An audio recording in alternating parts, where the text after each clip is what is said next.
Hello, welcome back to the Xbox Infinite podcast. I believe we're up to episode 33. Just a couple of caveats for you guys this week. I have COVID. So if I sound a bit scratchy or I sound a little bit blah, that is why. And unfortunately, one of our guests was unable to make it this week as he got called into work. So PTK Blam could not make it, but our good friend Hargeet Chatty of Game On Daily was able to jump in with us. You're an absolute champion, kind of a last minute addition, and I really appreciate you coming along, man. How you been? How's your week? What have you been playing? What have you been up to? Yeah, I've actually been pretty busy with work myself, so I haven't played too much this week. I was playing a little bit of Lost Odyssey with a very old 360 game because I'd never got a chance to play it, and then kind of gave up on it. So that's pretty much all I've really gotten into. But yeah, looking forward to maybe playing that Halo co-op. Yeah, see what happens. Yeah, we'll get into that in a minute. That is actually one of our topics today, but and I think it just hit the Insider program now, but I'll just intro our panel. Another caveat is DoomCutie is out this week. She has flown to Sydney and was unable to attend, so she'll be back next week. Don't stress. Pete, how you going? Should have saved that for the end, Risk. Now everybody's about to leave now. Yeah, I was just going to say, not everyone leave at once, guys. Right. Like, relax. Pretend like you all like us and want to stay for us, okay? Pete, how you doing, man? How's your week? What have you been playing? What have you been up to? Yeah, good, mate. Yeah, look, I have been playing Cold War Zombies a lot. Really been getting into that again. A lot of fun. Played it with TJ yesterday. And been playing Vanguard Zombies. Looking forward to this Halo flight. I'm not sure if I'm going to play it too much just because your progress doesn't continue on. But I think I'll give it a go. I'm going to download it after the show. It needs 50.5 gigabytes of space. I freaked out this morning because they sent me a Steam key. But I double-checked with the man, Hargeet, and he told me how to do it. So thank you, Hargeet. You're a legend, brother. Great to have you on the show again. I think it's the third, fourth time. Always stepping up for us, brother, so I appreciate it. Let's do this. Yeah, look, just before I move to Umbra, if you do want to play the Halo co-op tech test or flight, whatever they're calling it this time, all you need to do is either if you have the Insider Program app downloaded or go download that, and you will find it in previews. And you just need to opt into the actual flight. It'll send you to a page to download the flight as it is separate from the actual game. And then you'll be good to go. Umbra, how you doing? How's your week been? What have you been up to? What have you been playing? How's life? Life is all right. You know, it's been an interesting week. Haven't gotten a chance to get too much gaming in. I had to return to work off vacation from last week, so that's sad. But other than that, it's been all right. I'm playing a bunch of different things right now, but right now I'm trying to get this Halo Infinite Insider thing working. But yeah, it's giving me a little trouble. Yeah, happy to have Hargeet back on, and happy he could step in for us as he did. And yeah, happy to chop it up with you guys as always. Yeah, well, it's great. We just got a bit of a small panel today, which is cool. A nice intimate panel. It reminds me of the old days, 30 episodes ago when it was, I think it was just the three of us. Right, so look, we'll jump into topics, man. And this week's topic I'm going to lead out with Halo, I think. Now, look, I watched the co-op live stream. It looked pretty good. There was a lot of issues with or worry about distance. I think they showed pretty well how far away you can get from your team before it becomes an issue. And I don't think that will be an issue for the way that I play. I won't be running off like trying to take over a base by myself while Pete or someone takes over another base. That's usually not how I operate. So for me, that was a good thing. One thing that did... Well, we all know I'll be doing all the work, mate, so... Yeah, just go off in a quarter. It is Pete's first time playing Halo, so it should be very interesting. Look, there was a delay for the co-op flight being released. It was supposed to have been released yesterday, and they're still doing bugs, obviously having issues right up until day dot. This is, I honestly was not surprised. just disappointed. I cannot believe that they are still at the point with co-op where it's a day before the flight, or the day of the flight, and they still haven't got it together. Like, it looks good. It looked great on the stream, and I love watching it, and that's crazy and all that. But how is 343 at the point now where they're like, oh, we're going to have to delay it for a day? It's only a day, and I get that, and it's not a big deal and all that. But I mean, if you think about the timeline, they got an extra year to develop this game. They didn't launch with co-op or Forge. It's taken them over 6 months, I think it is. I could be wrong about that, but I think it's 6 months or just a bit over to get co-op after a year delay already. So that's a year and a half you've had to work on the game with co-op. And then the day of the flight, you can't get it out because you've got bugs. It just seems to be misstep after misstep after misstep, or issue after issue after issue. And I don't know, man. Do we think Halo's done? Do we think 343 is over? Hargeet, what do you think about this whole delay? Not a big issue, or doesn't concern you, or where are you at? It's popcorn out, guys. This is gonna be good.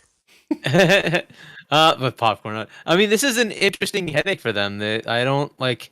There's got to be some oddity with the way they're doing Agile, where they just can't seem to get coordination between their teams. Because, like, I understand there's multiple parts to this, and maybe somebody's just missing one piece, and that's why they're having this issue. Certainly, it was scheduled to come out, but somebody screwed something up. So I don't know. It just seems like they always have delays for everything. Perhaps they should just be less aggressive on their timelines, even though they can't get anything out, and like push things out a bit more. But yeah, that's what it sounds like to me. Is like most of the teams were ready, and somebody was expecting to have something done. There's probably some server glitch going on or something like that. But yeah, I don't. It's annoying. I don't know why there's so many headaches. But it does sound like, where they had people working on some of the netcode stuff, some of the engine stuff, and they were all contractors. They're all gone, and now they have to kind of scramble to go figure things out. That's what it sounds like. Again, this is just me looking inside. From the outside, I have no idea what's actually happening, but it does seem like it's kind of another they don't know what the heck's going on thing. Like, what is going on? Stargate, you're an insider, brother. So yeah, well, look, I mean, he even said on the start of the stream, like, we don't know if we're going to be able to release it tomorrow. That's the timeline is supposed to. I think the way Sketch worded it was the time it's supposed to be tomorrow, but we're not too sure. I mean, that didn't come over very confident to me. I was like, oh yeah.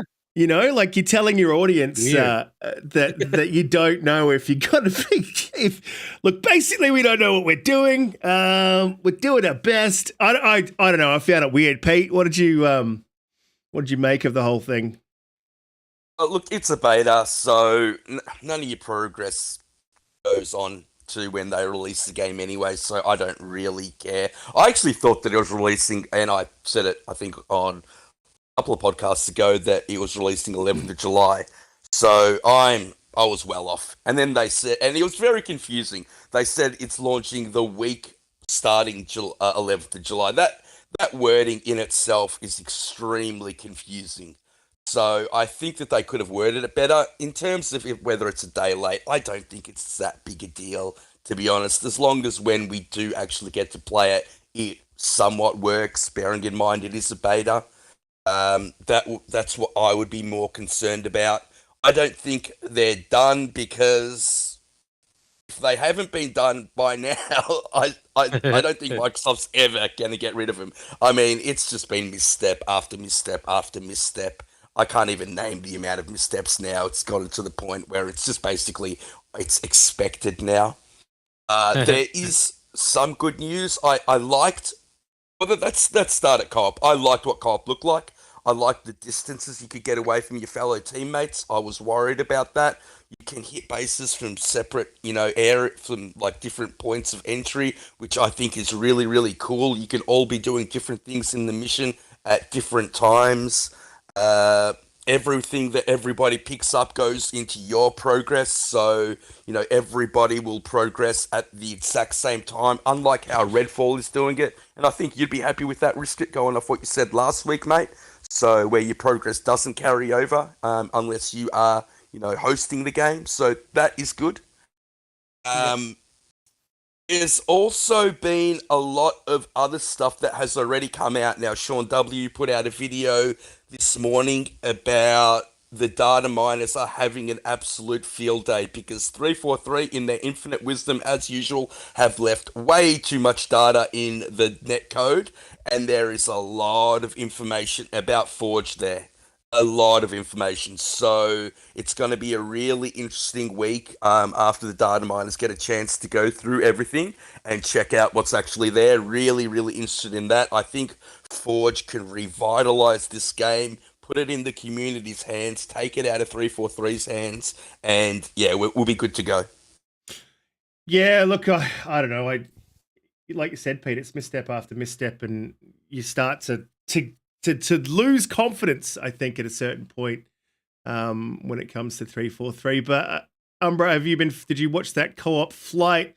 Were you surprised they they had a delay? I honestly was. I just was like, surely at this point, they've got it nailed, right? But apparently not. Yeah, I watched it. It was excellent, actually. This is my thoughts on it. Like, Brian Gerard, he came out to speak about it, but to be fair, and I know it's kind of muddying the words and such, and I don't know, probably semantics, but they did say that the week of July 11th. They never said exactly on July 11th. That's his argument. So it does seem disingenuous when they can't reach that, but I understand there's a lot of moving parts in that and everything like that.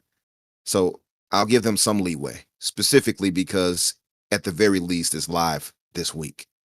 So I can't see any reason to complain too much about it if it's actually live right now on the 15th, and for you future people, the 16th.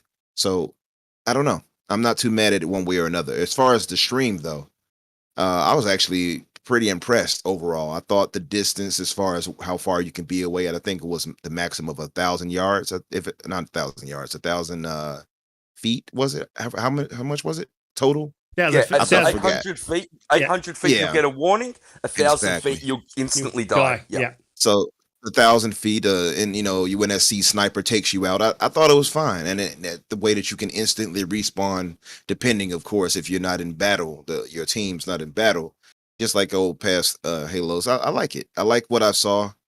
I can see a lot of creativity going out from it. The issue I still have, and I've said it many times, and I'll keep saying it, is, and even on that official stream, is the lack of options of us using our multiplayer Spartans. That to me still just seems like a misstep.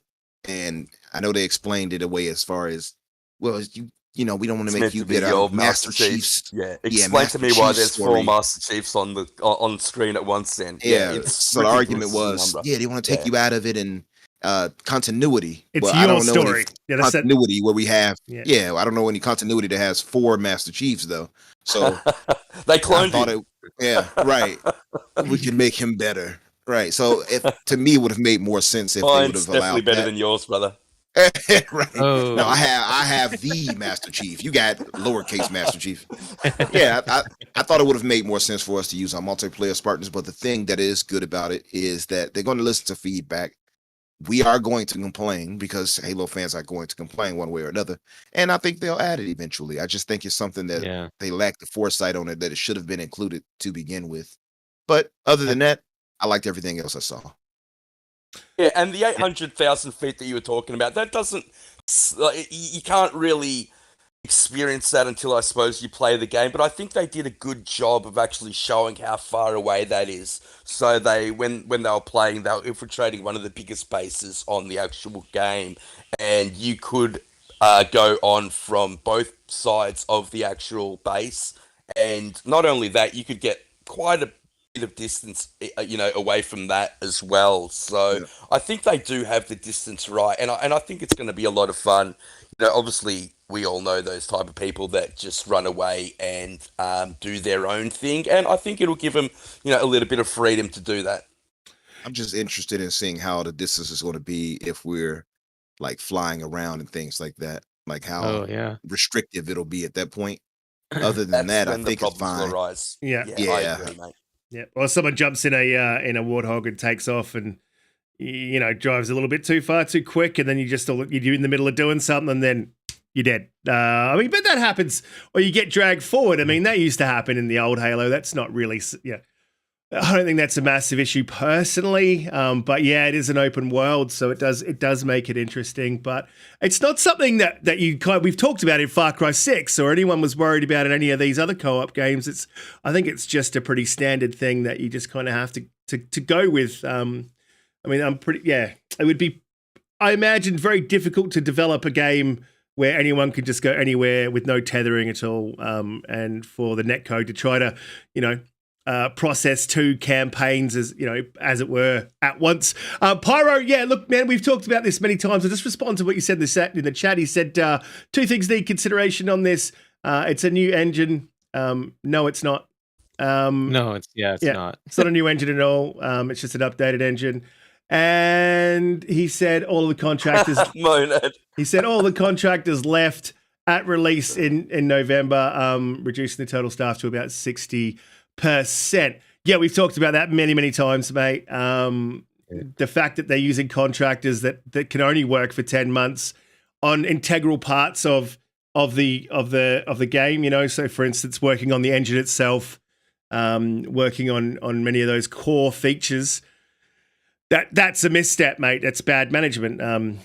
And there's no other way around it. Going off on a tangent on that, Risket, there was also another leak that I forget the name of the group, Supernova or something along those lines, were doing the map. So the initial layouts of the map before it went over to other teams to put the art on top of the maps. It's ridiculous how convoluted 343 works, and they are based in, although they're based in Santa Monica, their head studio is in Russia, so they've parted ways with that company, and they are suggesting that a lot of the reason why we're not getting multiplayer maps is because of that fact. Now, this is a leak, take it with a grain of salt, but this is what I've heard.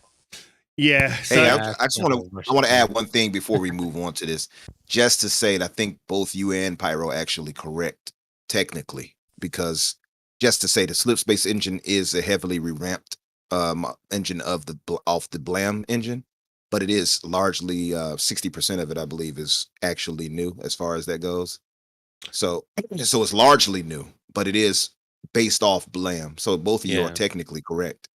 Yeah, it's a rebuild. It's a rebuild of it, but that happens all the time, and it can't be used as an excuse. Like it happens all the time. The Unity engine, the Unreal 5 engine, these are all engines that existed previously and have been iterated, and that's what Slipspace engine is. It's an iteration. You think about Creation Engine, right? Same thing.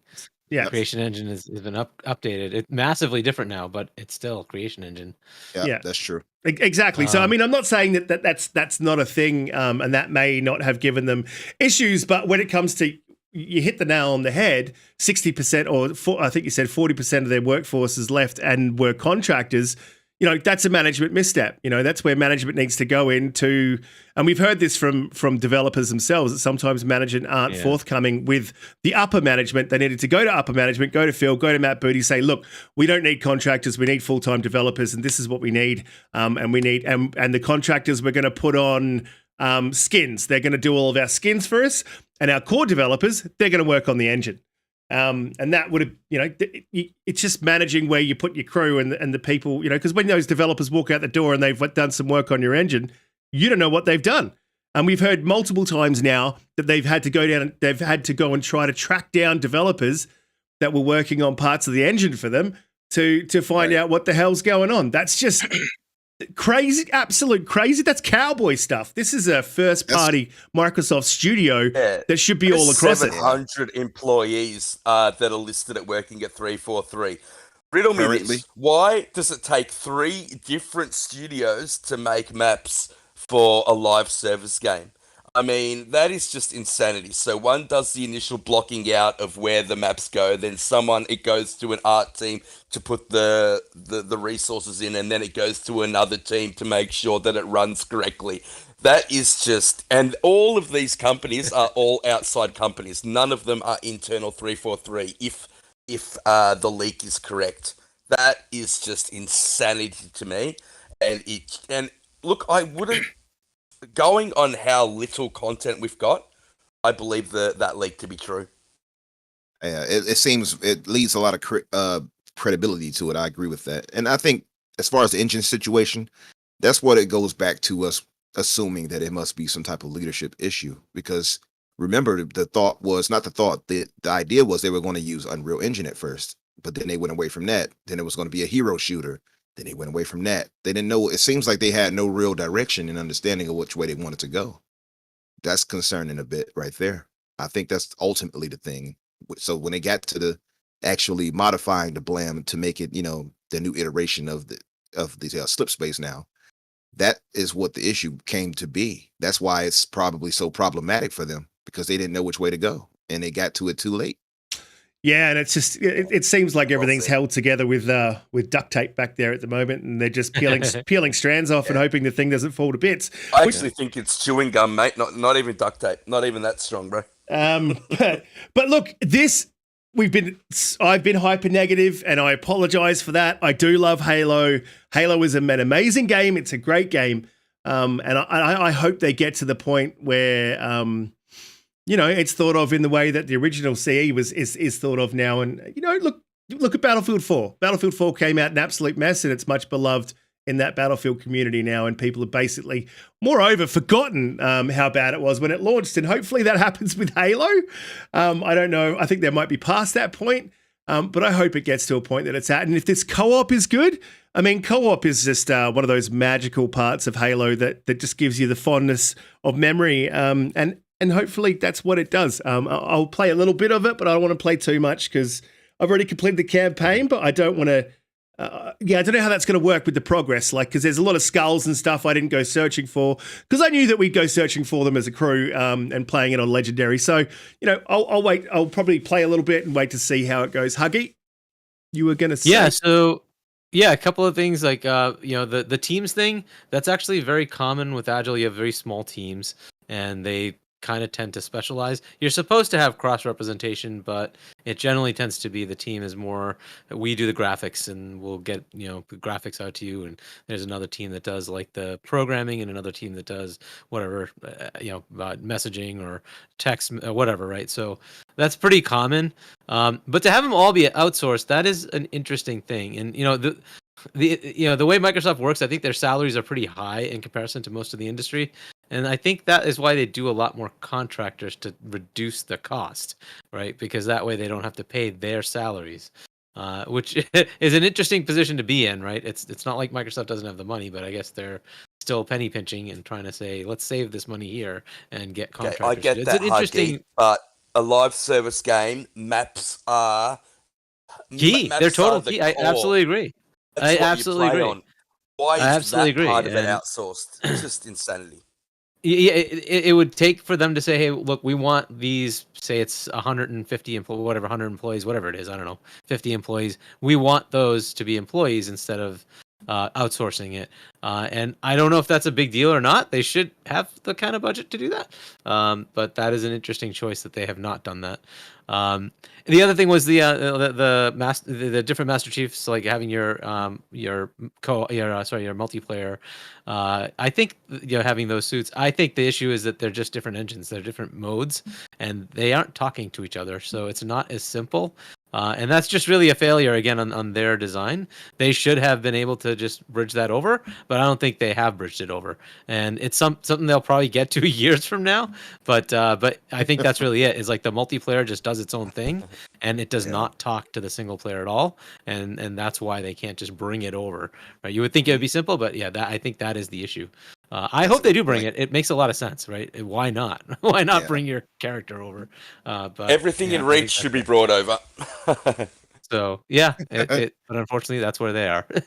That's an interesting point. I mean, clearly the multiplayer is less visually beautiful, I guess, as the word. I don't know what I want to use. As less visually appealing than the. Did that dude just jump off? The single player. Yeah, it's less visually appealing than the single player for sure. So you might be right about that. I guess that makes some sense. Yeah. Yeah. Well, look, hopefully they can bridge it. I agree.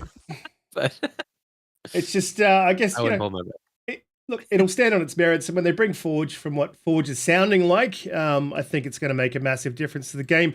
It'll probably bring me back if I've got new maps to play, and I'll say g'day to everyone in the chat. Guys, sorry I've got COVID, so I'm not 110% today. I'm not 110% with it, but everyone is joining us in the chat. You guys are absolutely amazing. You power the show every week. If you are new here, hit that subscribe button. And if you aren't new, just hit the like button, share it out, let your friends know. Look, we'll move on to the next topic. Before we do risk it, I want to ask you this, mate. So if Forge drops in August like it's meant to, if COP drops in August like it's meant to, and then Forge drops in September, will you go back to it? Because if the leaks are correct, with the data miners are correct, they're on the top of the list when you go into Forge. There's favorite maps and favorite modes, so there'll be an enormous amount of content there that the community, and you know what the Halo community are like. I mean, these guys are second to none, or maybe the Bethesda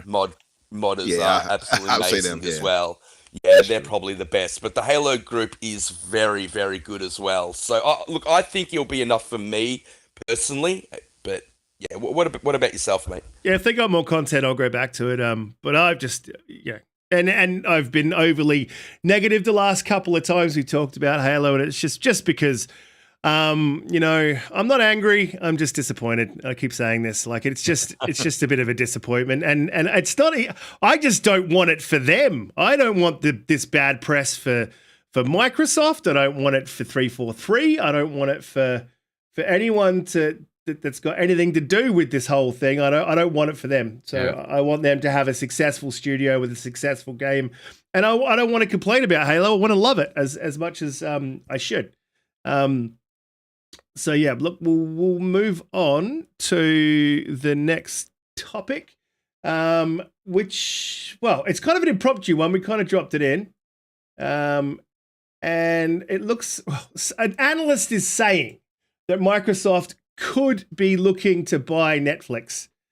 Now, I haven't had a lot of time to research this or look into it, but I did get a bit of a chance to look at Netflix's market cap and what they would be worth top of the market. I think it was around $77 billion. And so you would think that Microsoft would offer over and above that. And we know that Microsoft had 144 billion or something like that in cash, in straight cash. And that doesn't mean that they can't buy or acquire companies. It doesn't have to be all cash. So look, there's no doubt that Microsoft has the money to acquire Netflix after the ABK deal, and this leads into something else that we heard just before the show from Hargeet, and we'll jump into that in a minute as well. Actually, we'll combine it. Apparently, ABK, or the FTC, has 30 days to contest the deal, basically sue to stop the deal with ABK, or to approve it. And so it sounds like we are 30 days out from an announcement of Microsoft's acquisition of ABK, and I would imagine being successful. Now, if that happens in that short time frame, and that is an actual fact, because I haven't got an article, I haven't been able to find anything on this, that is an actual fact, then it kind of seems a little bit coincidental that Netflix and Microsoft would enter into a partnership, because you have to remember, in that cloud streaming kind of area, in that tech area, there's a lot of competitive companies like Google or other companies that could step in to handle the advertising side for Netflix. So it does seem a little bit strange. Hargeet. So which one do you want to go over first?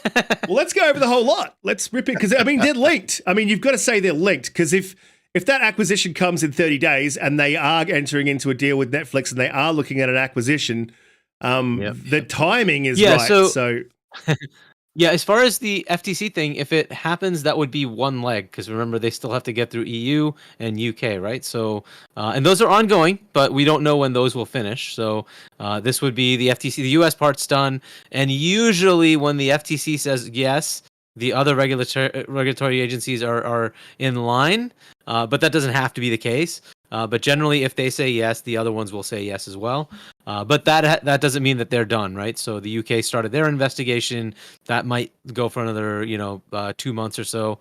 And then I don't know where the Belgium, the EU one is.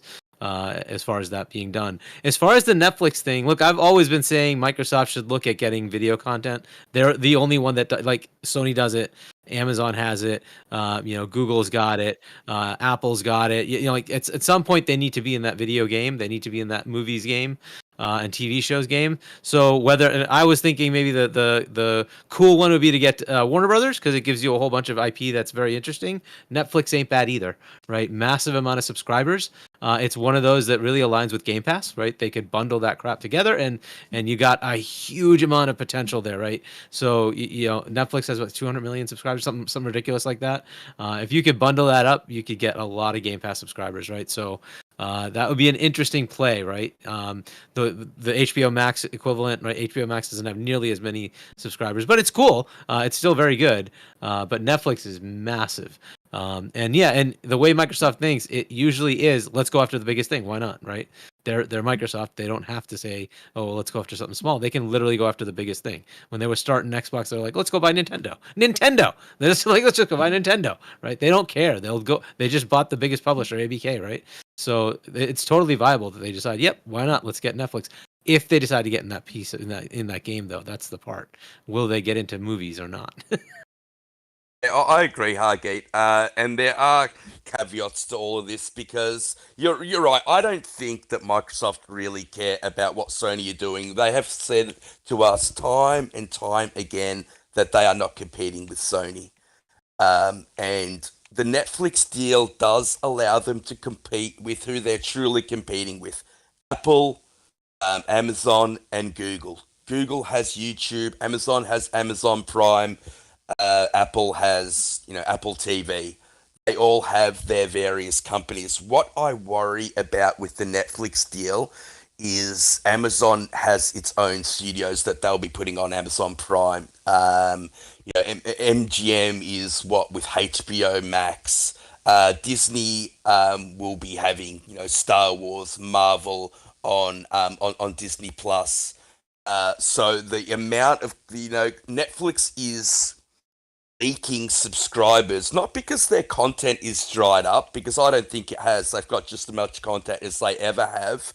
I think that they're leaking subscribers more so because there's a lot more competition in the marketplace right now. And yes, the valuation is, I think, $80 million. Of course, you'll have to pay a premium on that. $100 million.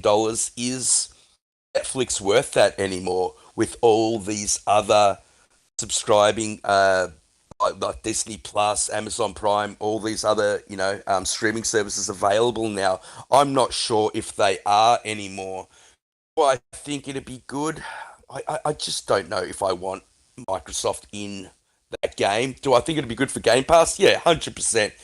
I mean, if you can then tell all your Netflix subscribers that they're going to be getting Game Pass and vice versa, that adds an enormous amount of value to already the best deal in entertainment. Not just the best deal in gaming, the best deal in entertainment.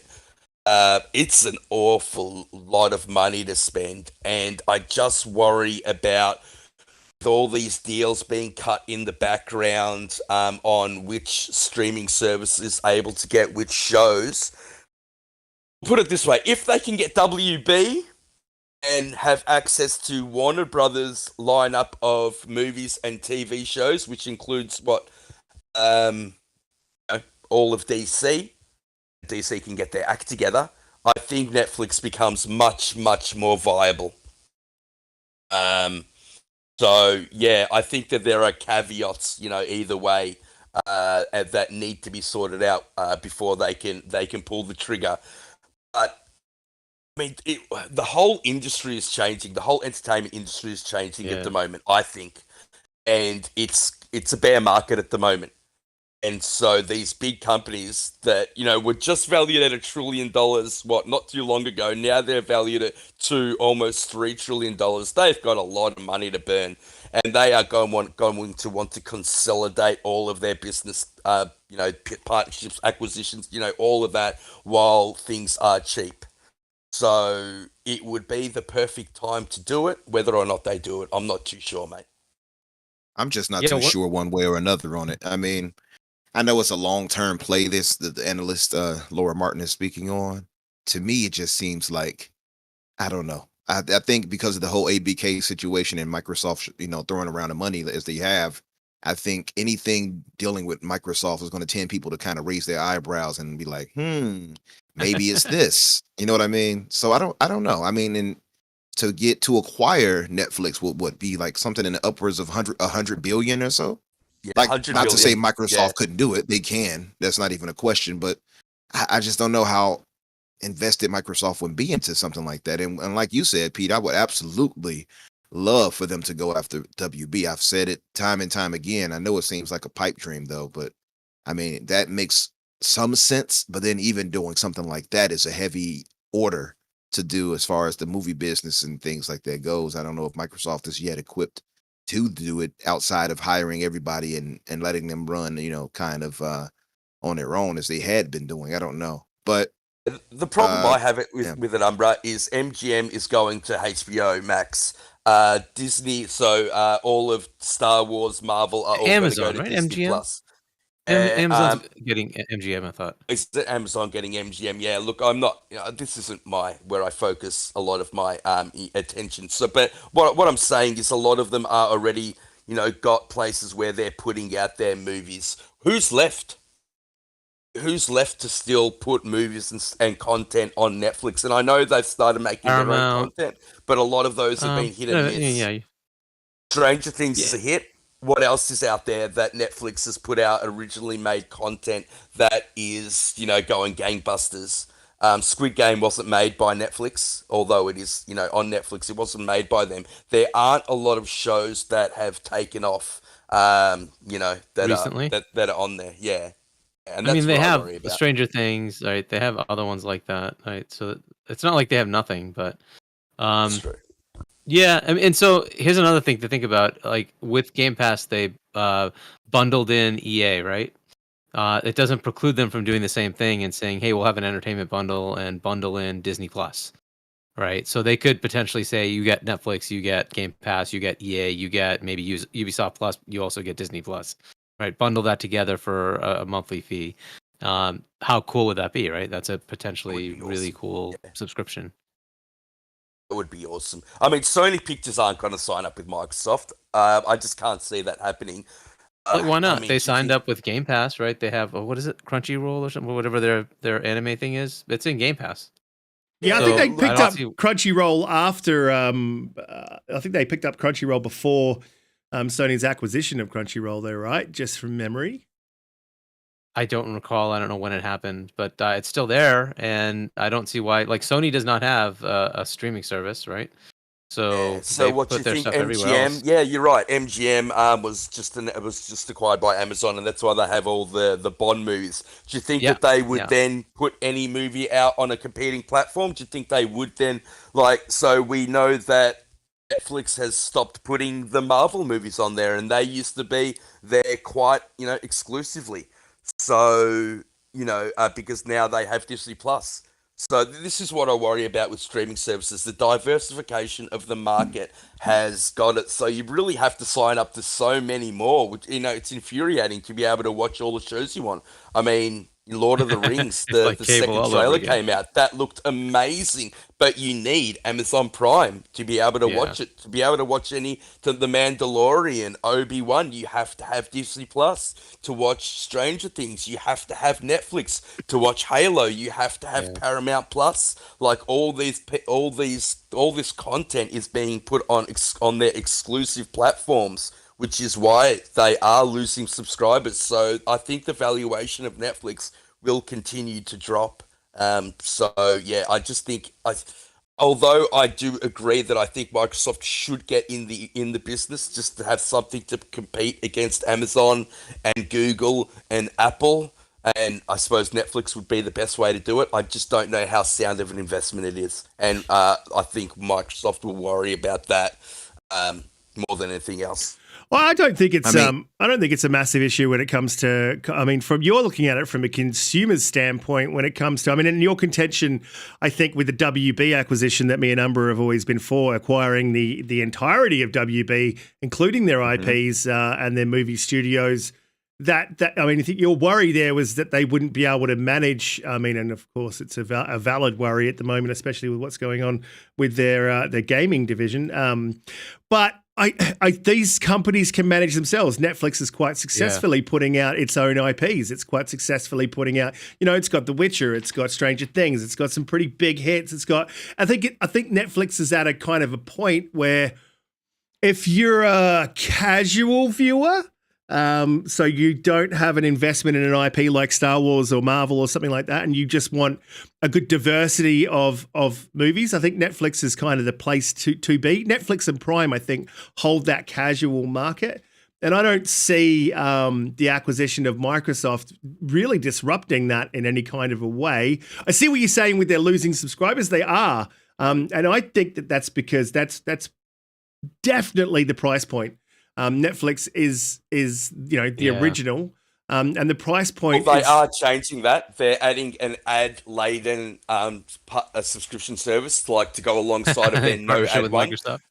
Yeah, well, and yes, that ad revenue that's the partnership that they actually cut into with Microsoft. So Microsoft will be leading that ad part of their business. I don't know too much about it, but that's how this initially came about as a rumor. So Microsoft will be doing that ad revenue part of Netflix's business, and Netflix are adding that to their subscription to lower those prices. So you're right, Risket, they are thinking about it. Absolutely. So I'll add a couple of other things to think about, right? So as far as revenue and as far as profit, I think last year they ended up with something like 12 billion in profit. That's Netflix. So it certainly would pay for itself. The problem with Netflix is it has to continue to keep growing to give as far as their shareholders, give them value, right? 12 billion wasn't enough. Okay, well, what else can they do? But if you're part of a large company like Microsoft, 12 billion profit is fan-fucking-tastic. They don't need more than that. So, if they cut that down to even 5 and invest more in movies, it's fine, right? It wouldn't kill them. It'd be great for Microsoft, right? And they can also take some of that. A lot of the reason they're losing subscribers in the last quarter is because they cut off Russia as well. So that has to be taken into consideration. That's true. And this whole Russia thing is a whole other headache, right? But anyway, we can just leave that out of it. As far as Warner Brothers, they'd be in the same ballpark. They'd probably be like 70, 80 billion. And I don't know if they would be generating as much. Maybe they do, but maybe they also have a lot of other things, right? They have a lot of TV channels and shows. They have obviously the whole Warner Brothers catalog. But they have one really cool thing that is very minimal right now with Netflix is gaming. They do have a whole gaming division, and that gaming division makes some pretty iconic games. And it gives them the Traveler's Tales games, which is the Lego games. Which I know they don't have that license anymore, but they do have all the back catalog of them. And that studio is certainly capable of making more games for kids, right? So, or family-friendly games. So that is an interesting part of it, right? So Warner Brothers might be a better play for that reason, but Netflix is definitely the better play when it comes to subscribers. They are just well above everybody else. Right? Yeah. Bundle in an entertainment bundle with Disney, and you have something massive. So and click away the Game Pass app. And so you're on Netflix, and right next to it, you click on the Game Pass app, you start streaming all those games straight away directly to your TV. Yeah. Yep, built into your TVs. Exactly. That's a good point. You all, both of you made really good points. And I think that, like Hargy pointed out, I mean, 200 million subscribers or 200 plus million subscribers is nothing to scoff at. And if they can parlay that into Game Pass, which of course they would want to, I mean, it's a win. It's a W for sure. And also, like you pointed out, it might seem very minuscule relatively minuscule as far as if they got 12 billion or 15 billion a year in profit. But you're right. That's enough for Microsoft. I mean, we look at the Xbox division and they bring in what their record was it something like 16 or something at one point? So, and that's still good enough for them. So, and that's like not even the biggest part of their business. So I think that could possibly work. Yeah. So it's to be seen. I mean, it's what's crazy is I think none of us here can just be like, nah, they're not going to do that. Not after the ABK situation. It's like after that happened, everything is possible if you saw them spend that type of money. And you're right. I looked it up too. So when Discovery acquired Time Warner, it was 85.4, when Discovery when they were acquired, rather AT&T officially announced that they intended on acquiring Time Warner to correct. It at the time it was 85.4 billion. So now that Discovery did it, I think it was probably got them at a little bit less. But yeah, so they would be costly too for Warner Brothers. But I think I agree with you 100% that Netflix would be the better choice between the two, even if I do want WB more personally. Yeah. So, yeah. Yeah, look, Yeah, when it comes to Microsoft acquiring anything, like you said, yeah, it's something to be talked about because, I mean, look, they got ABK. I mean, after Bethesda, everyone was like, well, you know, there's kind of a cap there, but they could acquire quite large properties, companies, IPs, etc.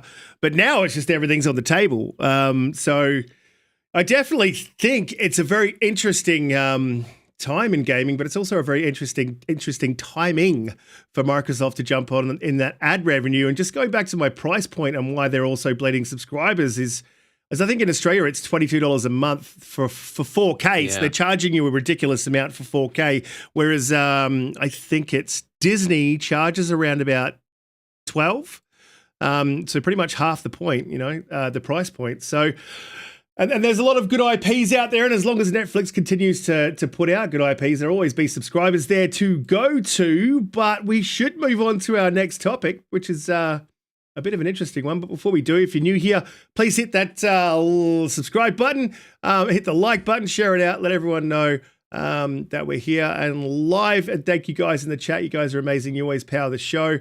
Moving on to PlayStation rewards. Brisket, before we move on, do you reckon we should announce the infinite clips and get everyone a chance to get that rocking and rolling while everyone's still watching, mate? Yeah, that's a good point. I'm not set up for it this week, man. We're talking about going forward. Hey, so this is the situation, guys. We had a nice meeting and group discussion, and we're thinking about now implementing, and of course, Risket has to do all the work, so major credit to Risket. But we're thinking about now adding what we're going to call the Xbox Infinite Community Game Clips. Not going to be that long. It's probably just community game clips.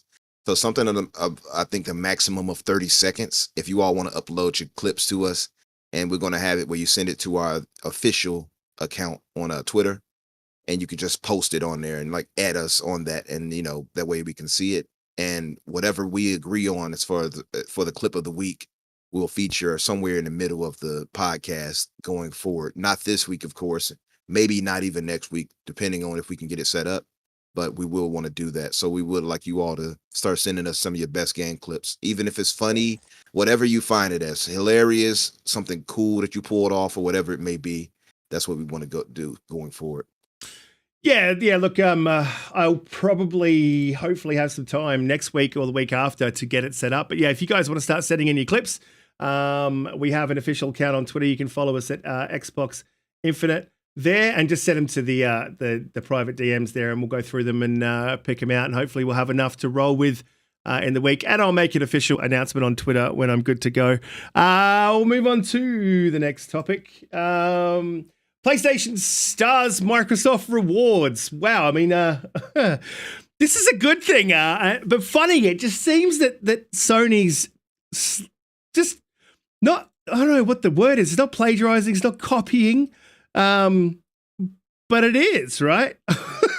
They're starting to make steps towards what Microsoft does, what Xbox has been doing, for quite some time. And if you guys don't know what Microsoft Rewards are, they're an app on Xbox you can find there, and you can also find it on the internet as well if you have any other Microsoft accounts linked to anything else. Where you can gain rewards for, doing quizzes, completing polls, playing games if you're on Xbox, even just booting a game up, you can get points. And I personally have got the next 6 months worth of Game Pass paid for just from it. And I don't see myself, having to pay for Game Pass again for quite some time unless they make some drastic changes to Microsoft Rewards. And it seems that PlayStation Stars is a very similar thing. They are just looking it up here. They've got a little bit of a collectibles thing to add to it, but otherwise it's pretty much the same. It says PlayStation Stars will be free to join when it launches later this year. Once you become a member, you'll earn rewards by completing a variety of campaigns and activities. Our monthly check-in campaign simply requires you to play any game and receive a reward. While the other campaigns require you to win tournaments, earn specific trophies, or even be the first player to platinum a blockbuster title in your local time zone. I mean, that's interesting. It doesn't sound like it's a complete carbon copy of Microsoft Rewards. And it sounds a little bit like it may have a competitive streak to it, where you compete with people, obviously, in your time zone, as it's saying. Look, I think it's a good thing. This is a great thing for PlayStation gamers to be able to start earning rewards for the games that they play, and for Sony to start giving something back to their community, because I don't think anyone's a stranger to my view on PlayStation and their anti-consumerism for this generation has been like really bad. Like, it's just out of control. Like, some of the stuff that they've been doing, it's just, you would not believe that they would get away with, but they always seem to, because they've got the backing of their hardcore diehard fans. So this is a great thing, and I don't care if they copy Microsoft, because I've got a PlayStation as well, and if they copy all the good things that Microsoft do and I'm getting rewards in 2 places, that's a good thing. Hargeet, I don't think you have a PlayStation because you sold yours. Yep. but what's your take on PlayStation Stars? Yeah, this is why competition is so good, right? I mean, so for PlayStation fans out there who hate that Microsoft exists, consider this. You just got this because Microsoft does it. It's just plain and simple. That's why this happened. Otherwise, they have no incentive to do it, right? And this is a fantastic thing, right? So hopefully people will take advantage of it. I hope people take advantage of it on Xbox. But yeah, it's a cool thing to do, that they give you back for actually doing something with their platform, which is awesome, right? So engagement gives them something on their side. It gives you something in return. You get something back for engaging. So I think this is fantastic, and this is why competition is so good. So yeah, absolutely. Umbra, are you excited to be getting stars on your PlayStation later in the year?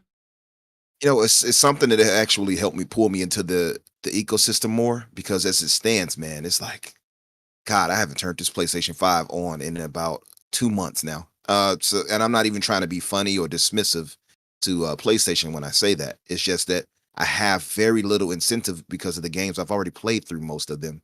So it's kind of like, like, what do I have to go on there for? Anything I'm going to play is typically going to be third party, or any first party games I have already on Xbox side of things. So this is something that actually will pull me into the ecosystem more. And I like that. And like Hargeet said, he hit it on the head. Competition is good for things like this, because this is absolutely because of Microsoft Rewards, and they're expanding on it in a way, in a lot of cool ways that I like too. As far as like they have the digital collectibles that they're adding. I think that's cool. Things like that. They have the for instance, the reward, for like PS Plus subscribers, they'll earn additional points to spend inside the PlayStation Store, or redeemable standalone games and DLC, things like that. That right there, I think, is not only smart from Sony, but it definitely would draw me as a consumer into them. And like you, Risk It, I talk about Sony's anti-consumerism a lot, although they pale in comparison greatly to Nintendo. I think Nintendo is the far the worst out of any of them, but I agree that something like this is very pro-consumer, at least, and even if it's a copy of the Microsoft Rewards, it's for the benefit of us. So I'm going to always champion something like that, and so yeah, it's a positive. I like it. I don't know how much it would draw me to PlayStation, but I love Microsoft Rewards, and right now I'm already at like $100 right now. And just doing little daily challenges or whatever it is, earning achievements, things of that nature. So I like that. I also like too the unique reward, like you pointed out, Risk It, as far as if a player is to platinum a game in their region first, stuff like that is unique, and it not only encourages more people to really play through a game, it encourages, I think, ecosystem growth. I think it's just smart all around. I like it a lot.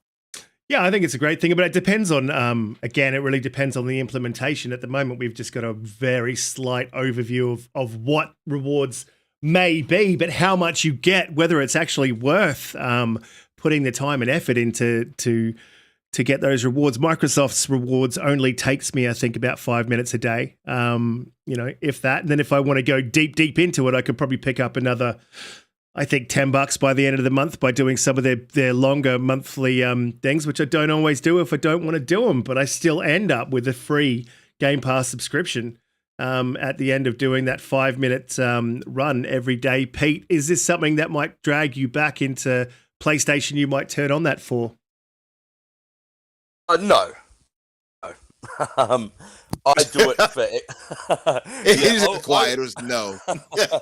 I'll play PlayStation for the amazing exclusives that they have. As far as getting into their, deeper into their subscriptions and all that kind of stuff, or this PlayStation Stars thing, I won't do it. I'll just buy my PlayStation games on disc, when I eventually get a PS5. I think I'm going to wait for them to get a slimmer version because it won't fit in my TV cabinet as it stands. It's too big. But it won't fit in my wardrobe, mate. The thing's massive.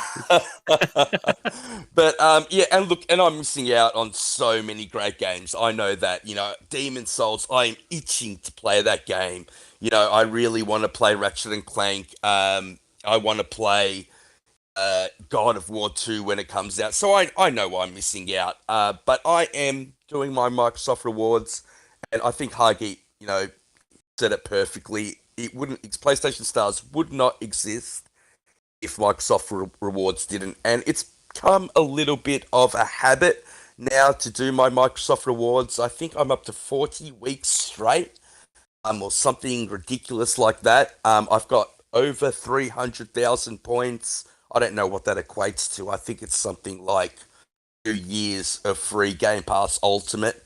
I'm just sitting there waiting to be used whenever I need to use them. I think it is a great thing, but I can't see myself, just doing the points just for PlayStation, because I probably, I don't really get into their infrastructure that much, other than, just playing their games. Like when I got my PS4, I played Bloodborne, I played God of War, I played these great games, and then I put it away and went back to my Xbox where I do, most of my gaming. But in terms of PlayStation users, absolutely amazing. I mean, it's free money, guys, and you're doing things that you already do. And like Risket said, it takes 5 minutes. And if you can get into the habit of doing it first thing in the morning, you can do it on your phone, you can do it on your Xbox, you can do it on your PC. There's various different ways of doing it, and you get into that habit, all of a sudden, this free money just starts building up, and before you know it, you've earned yourself 3 months of Xbox Live, or Xbox Ultimate. So yeah, it's fantastic. Yeah, it is a great thing, and I believe it was you and Grey Monad in the chat there who got me on to doing it, because I just thought, that's a waste of my time, I can't be bothered. But I mean, look, man, I got 6 months worth of Game Pass as it is, and it's only going to take me another month or two to get to the 9-month mark, and then it's on and up from there. So yeah, I just basically use it to play Game Pass. And when you have those conversations with people, it's like, well, it's not free games, is it? Well, it is for me, buddy. Thought I was doing well. 137 week streak for Monad. Wow. Yeah, he's killing it. Wow. That is impressive. Yeah, he is absolutely killing it. I haven't missed a week, and I think I'm up to 28 or something. Or I've just like 38, 39. Yeah. I mean, just for doing that weekly one, it equates to about $2.50, just for like doing those three little things that take absolutely nothing. I think like a lot of the times it's just sign into the app, and you're getting points for that. It's just showing off now, mate. He's just showing off. Yeah, look, we'll move on to the next topic, which is pretty big, man. And then it's as it was posted, I think Umbra posted it through to our topics link earlier in the week, and then as it was ratified and pretty much confirmed, Bandai Namco's was hacked, basically. I can't remember the name of the company. The hackers that hacked them, but they released their next basically year of games that are coming. And Pete gets a bit of a W here. I mean, because Bandai Namco came out and stated that, yes, they were hacked, and the hack was legitimate. They didn't legitimize the games. But I mean, if you hacked and they released this, I don't think they're going to make it up. So Armored Core is coming. And that is scheduled for Q1 2023. And if you go back, I think it was last show, maybe 2 shows back, Pete was saying that he thought the next game coming from Software, and the game that they had in development and was almost ready and had been being developed for 6 years was Armored Core, Pete. So you nailed it. Yeah, thanks, mate. Yeah, I appreciate that. I did think it was Armored Core, and I think I was, one of the first people to say that. So yeah, You were. I'll take You that. absolutely Yeah. were. Yeah, let's give Pete his W, everybody. Because I've taken more than a few L's on this show.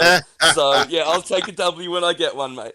You absolutely called it first on here. I remember. Yeah, man. I hadn't heard it in the community until everything that was said after you. So I know there's a few sneaky people that listen to the show and just copy everything. Nah, it's not true. So look, there's a few games coming and it looks pretty bright. The future looks pretty bright for Bandai. And so you've got Armored Core, you've got Dragon Ball, The Breakers. I'm not really sure what that's going to be. You've got Little Nightmares 3, so that's cool to hear because 1 and 2 were great. Little Nightmares 3 is coming in Q2 of the fiscal year. Now, if you don't know how the fiscal year works, we're already in Q1. So Armored Core should be coming before the end of December. I think you should expect to see an announcement at GamesCom personally, and they are scheduled to be there. I could be wrong about that, but I think we'll see an announcement for it, especially after this leak. You got in Q2 of the fiscal, you've got Little Nightmares, Super Fighter Z, and Digimon Monster. Blah, blah, blah, who no one really plays Digimon, do they? I mean, They do. Do they? Oh, Yes, you'd be surprised. Elden Ring. Are they all kids, or is it these fully grown men that play Digimon? You don't play Digimon, Umbra, do you? I don't, but you'll be surprised at the grown men that will. Yeah. I've seen them. They exist. All right. Well, more power to them. You've got Super Sleuth 2 coming. I mean, it must be popular enough if you're getting a thing. But I think the 2 biggest announcements, or there's 3 pretty big announcements here. 4 pretty big announcements here. I keep adding them up in my head. Miss Ragnarok, welcome to the show. Well, you've got, what was that? Super Sleuth. And we got Elden Ring is releasing Barbarians of the Badlands, which is a DLC for Elden Ring. So that's pretty exciting. That's Q3 of the fiscal year. And Tekken 8. We are getting a new Tekken. Yes. So that's pretty Love crazy. Tekken. Yeah, I'm not a Also, massive... Tales of Ascension. You missed that one. Tales of Ascension. Did they show that? Or are you on a different one? No. I'm on the same one. Yeah, they definitely showed it. Yeah, Tales of Ascension is one that they have announced. I don't know what that is. It's a new Tales. It looked like a new Tales of Arise. Tales of Arise. Yeah. Yeah, exactly. And I love Tales of Arise. By the way, I bought that, I think, day and date, but when it came out. So yeah, I'm actually very excited for that in Elden Ring, of course, DLC. And then we got Code Vein, One Punch Fighter Association, One Punch Man Fighter Association, and then Xenoverse 3. But I mean, a Code Vein 2, an Elden Ring DLC, Tales of Ascension, Tekken 8. They are just coming out with some pretty decent stuff. Little Nightmares 3, and Armored Core. That's a pretty big lineup for Bandai Namco. And I personally 110% believe this. There's no doubt in my mind that this is an absolute fact. And so it's exciting to see our third-party, developers really bringing the heat this generation. Hargeet, any of those titles there you're excited for? I don't know, actually. Maybe Tales of Ascension, actually. And I think Little Nightmares was actually announced, right? That was announced last year. They had a trailer for that. Was 3 announced? I'm pretty sure they had announced that one. But yeah, I mean, I don't think I've ever played an Armored Core, so maybe I'll try Armored Core when it comes out. I assume some of those might be available, backwards compatibility or something, right?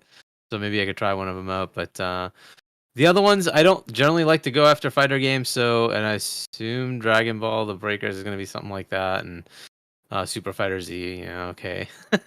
Cyber Sleuth, maybe that could be interesting. I don't know if I'm going to go back to Elden Ring. We'll see.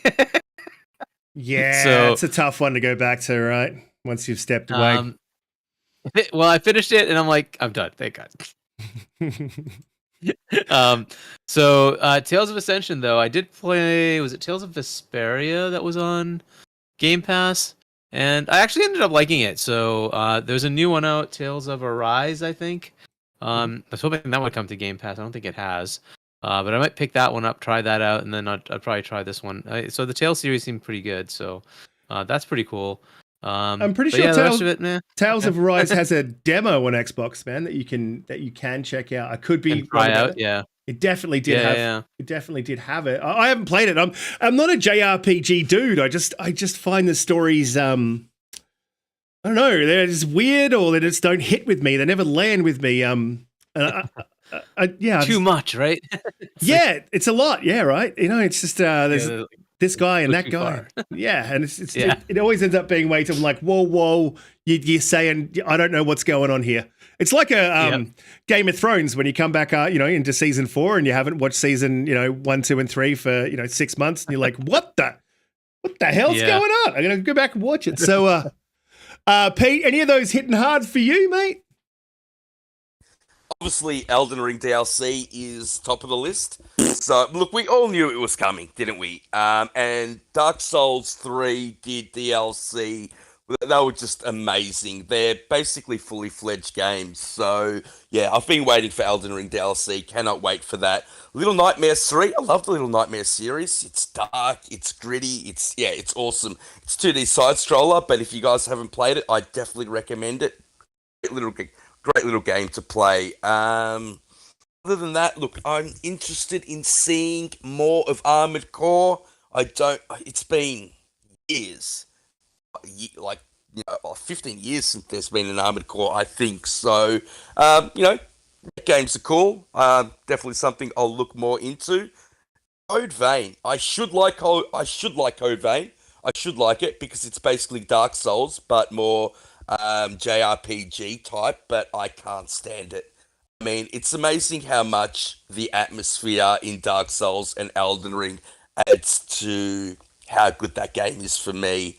And just Code Vein is just weird. So the combat might be good. It might be very Dark Souls-esque, but it's just weird. And I just don't get into those Japanese games and those 8-year-old girls. Yeah, I'll leave it at that.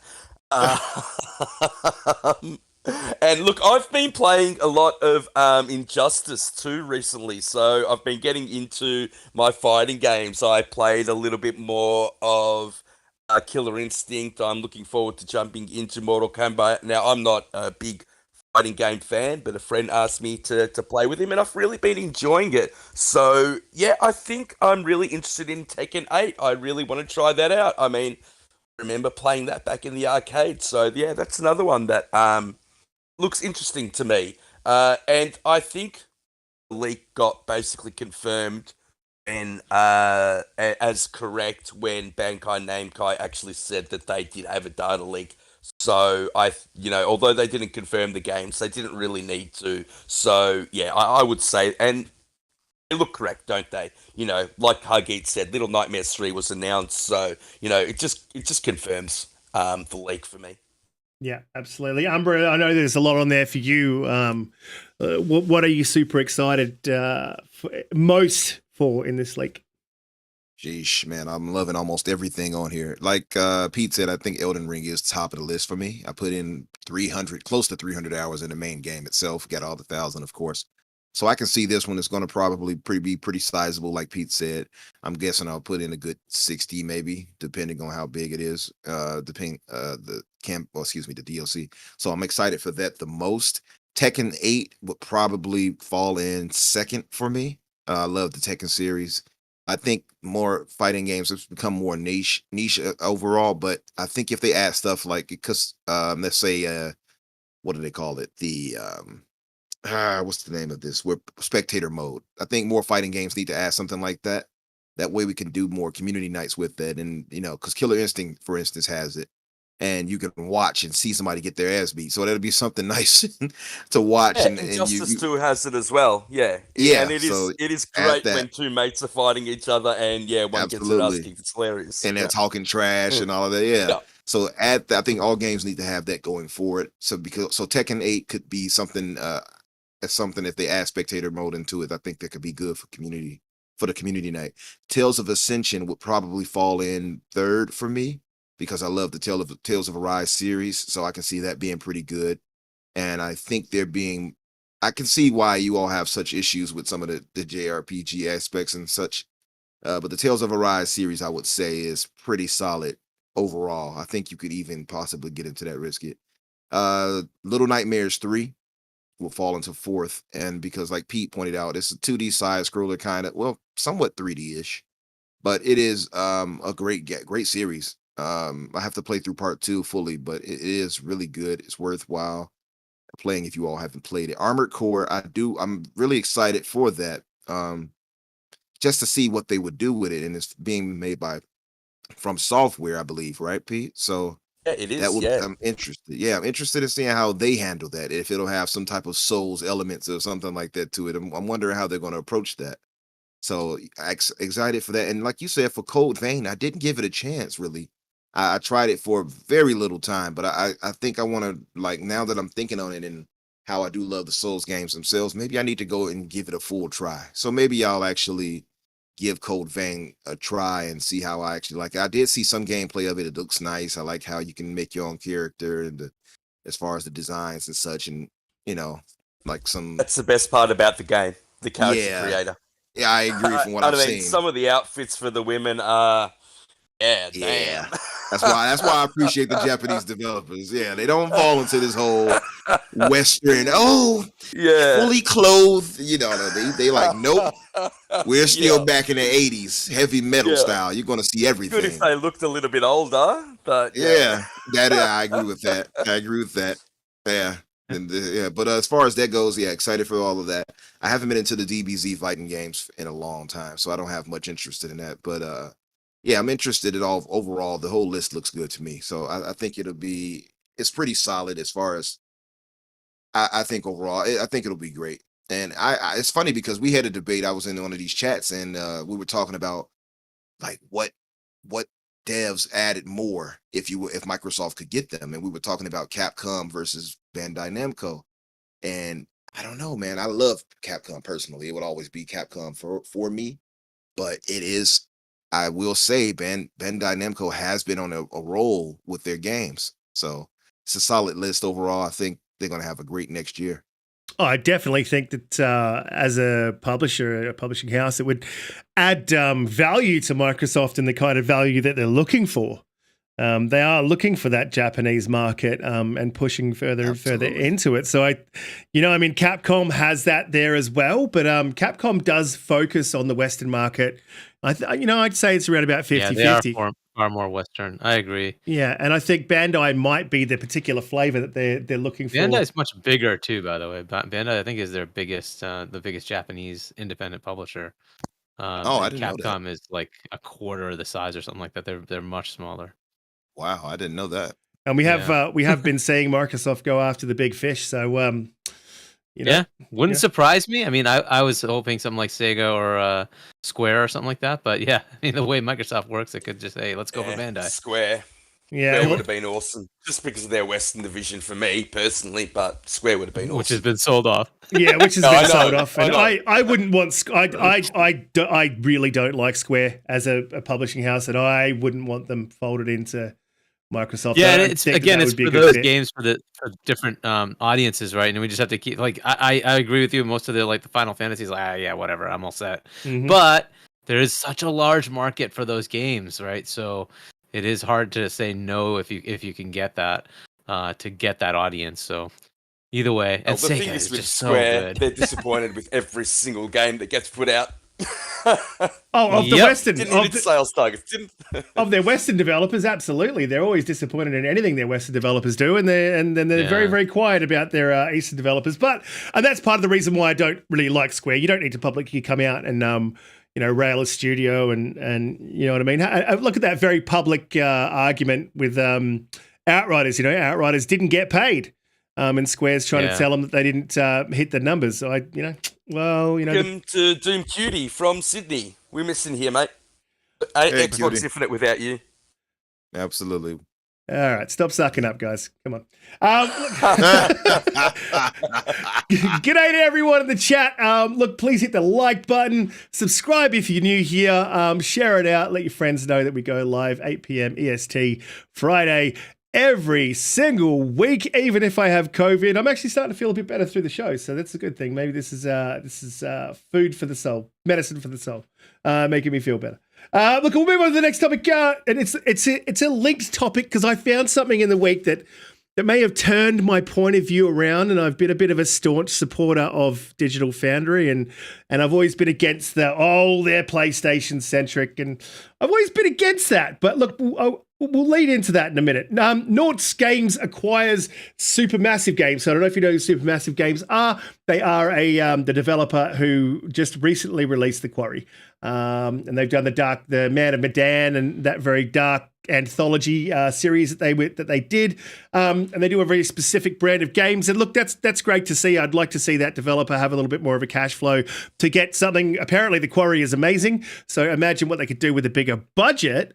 But how this leads into Digital Foundry, and look, I don't want to take shots at another, YouTube creators. To be honest, it's not really something that I wanted to do, but I found it really interesting. Now, if you have seen their tech review of The Quarry, the Xbox Series X resoundingly came out on top with its resolution and frames. I believe the game runs at a locked 30 on all systems, and it doesn't need to run any faster than that. It's very much a movie-style game. However, the PlayStation 5 has some extreme similarities to the Series S. Now, the Series S can run at its lowest, I believe, at 900p, and it doesn't have a lot of the ambient occlusion, God rays, and foliage, etc., etc. And that was not highlighted, the PlayStation, sorry, that was not really highlighted in the video. What was highlighted was the same for the Series S. It was extremely highlighted, and the fact that it dropped frames in the opening sequence. It didn't drop frames anywhere else, but they made a large point of highlighting that, and I found it really weird. I'm like, dude, it dropped frames for about 30 seconds, a minute. I don't know how long that opening sequence goes for. Like, let's say 5 minutes. In the entirety of the game, it's dropped frames for about 5 minutes, and you're highlighting that as an issue with the Series S. It just seems like a long-running campaign that they have against the Series S. And I think they're a large part of where this narrative comes from, that the Series S is holding back gaming this generation. And it's just really disappointing to find out that I'm wrong. That's never good. I don't appreciate that. Well, it is a regular occurrence. It's never happened. It's never happened before. I don't know what you're talking about. I just will absolutely take my L in public, because I've always said that I think Digital Foundry has been fairly impartial, as so far as I have seen. And I've always, kind of defended people who would say, Digital Foundry is not. I have said it a couple of times in a couple of console war arguments. Oh, they're just PlayStation Go in. I don't take Twitter seriously. But in all seriousness, I did think that they were impartial. And this is a bit disappointing to see. Did you get a chance to watch this? It's not so much them, though. It's not so much them as it is John Linneman. That's the issue. No, but see, this wasn't John Linneman's review. Segment. Wasn't his tech review, which I thought. No, I'm just saying, like, typically, like, people, when they talk about them being Pony Foundry, they're talking about John Linneman when they really say that. Yeah, that's what I found the most interesting, is that, like, this bias must permeate throughout the actual their working space. I was just really kind of shocked. I was like, wow, man. I mean, I don't want to take shots at Digital Foundry, and of course we know that if you are the PlayStation punishes reviewers, creators, for talking badly about their games. We know that happens. Media outlets, we know that that's a factual thing that they do. Stevia will never get another game from PlayStation to review early. And so, just with things like that going on, you can kind of understand. But it truly seemed like bias. There was no reason to take the shots at the Series S that they did take. Hargeet, did you get a chance to see this? I didn't see the actual Digital Foundry thing. I know about it. I've seen a little bit of other people's analysis of it, and I don't know why they pile on the Series S. They have to understand what its intention is. It's going to run games at a lower resolution. It's going to run games with a few frames missed here and there. But the intent is for the average, 10-year-old that's going to get a console, it's good enough. And that's the point, right? This is not the high-end box. If you want the high-end graphics, you want the high-end, they give you that. You got the Series X. It's the best box, right? Fair enough. But I don't know why they keep doing this. They should understand the intent of that box, and it's going to run lower. It's going to run slower. That's the way it is, right? That should be expected, and they shouldn't really expect it to perform like a PS5. I don't know why that would be a thing. It is interesting that they didn't mention the fact that the PS5 also underperforms and is missing some features, and that there's really no excuse for them to have that problem, but they do have that problem. Now, I'm going to guess it's an issue of the developer. I don't know that the PlayStation doesn't have the ability, but it is interesting. This bias seems to be there, but like the pattern is just there that you're like, okay, every time Microsoft has a little bit of an issue, oh, it's a big thing. It's a big deal. It's like the PlayStation has issues too. Why don't we make that a big deal? and that doesn't seem to happen as much. So I don't know. I think there is a bias, but I try to be objective about it. But there does seem to be a little bit of a bias towards Sony.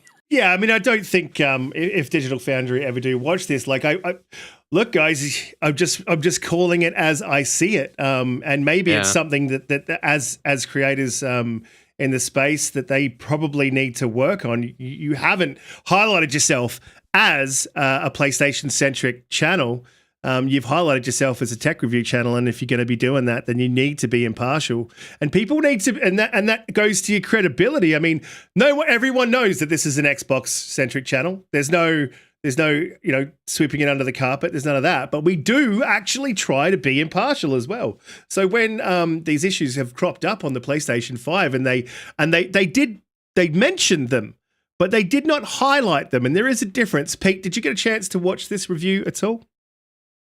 I did, mate. I did. And I wasn't happy with it, and I've tended to stay away from Digital Foundry recently because they annoy me.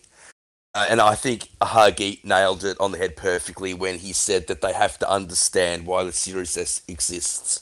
And I've been speaking to a lot of people that have the Series X for themselves and the Series S for their kids. It's a $300 box.